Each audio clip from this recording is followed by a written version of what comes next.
கன்னியாகுமரி மாவட்டம் தேரூர் அருகே மரத்தில் சிக்கி காயமடைந்த வெளிநாட்டு பறவையை வனத்துறை ஊழியர்கள் மீட்டு சிகிச்சை அளித்து பராமரித்து வருகின்றனர். நவம்பர், டிசம்பர் மாதங்களில் கன்னியாகுமரி மாவட்டத்தில் ஏராளமான வெளிநாட்டு பறவைகள் வருவது வழக்கம். அதுபோல இந்த ஆண்டும் வெளிநாட்டு பறவைகள் ஏராளமாக வந்துள்ளன.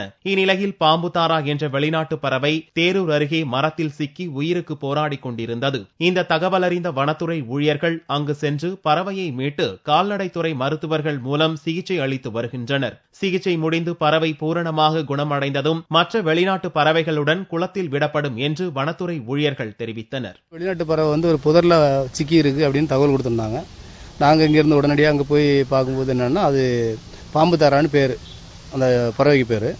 பாம்பு தாராங்கிறத மக்களுக்கு பிரிவியமான முறையில் மக்கள்கிட்டையும் சொல்லி அது பாம்பு தாரா தான், வேற இனமானது இல்லை.